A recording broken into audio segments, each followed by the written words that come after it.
Welcome to my channel. I'm Dr. Ezine Nnamdi. Someone asked me what it's like working in different countries. I'm going to tell you about some countries I know about. I know about Qatar, I know about the UK, and I know a little about USA because I've also tried that path. And then I know about Nigeria, which is where I come from.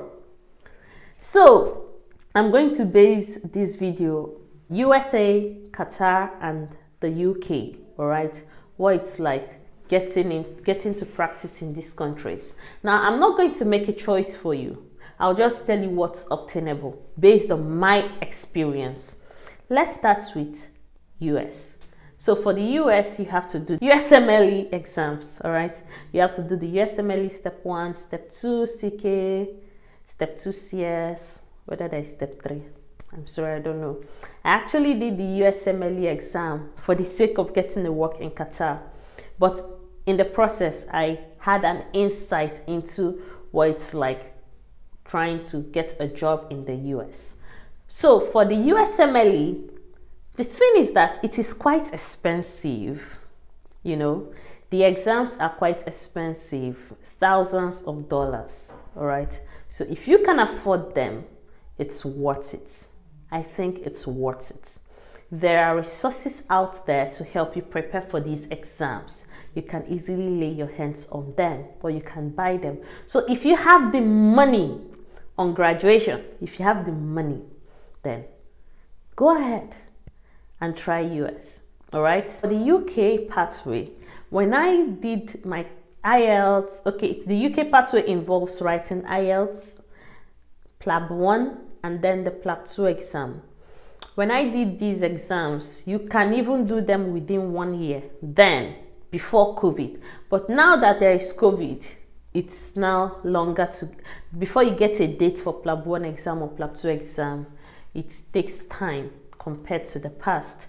And then the exams were relatively more affordable, was relatively affordable compared to that of USMLE. So there are some people, what they did, or rather what they do is that when they get into NHS as quickly as possible because it was a faster route and it was more affordable, then they will make some money and then start preparing for the USMLE to move to the US.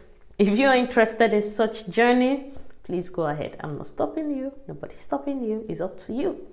Because if you come here, you also have opportunity to do your training. What we call training is the residency program. You have opportunity to do that as well here in the UK. As at the time I'm making this video, 2022. Then for Qatar, I made a video about Qatar already, but I'll summarize here. For Qatar, you need 5 years clinical experience to work as a GP in Qatar. If you don't want to work as a GP in Qatar, then you can go through the residency pathway where you have to do USMLE Step 2 CK exam, which was the one I did then. Step 2 CK with IELTS exam, or instead of USMLE Step 2 CK, you do the I-form. For the Arab nations, I'm sorry, I'm not really sure of how it's explained. I didn't do the exam, so I can't really tell you much about the exam. So it's either you do the USMLE Step 2 CK or you do this other exam. These are the differences between these 3 countries, all right? Which one do you want? It's entirely up to you. One thing I tell people is don't follow the crowd. Make decisions based on your own circumstance, based on your own situation. We have people working here in the UK that are not happy. They are frustrated. They don't like it here. You know, there are people working here that love the job, that love what they do. You know, the same way it is in other countries. All right, make sure that any decision you're making, you're willing to follow it through, not because someone pushed you. Because you may encounter resistance along the way and then you become frustrated. Why did I even get here? So it's better you make the decisions yourself, all right? If you have any question, feel free to ask me. And subscribe to my channel. See you later.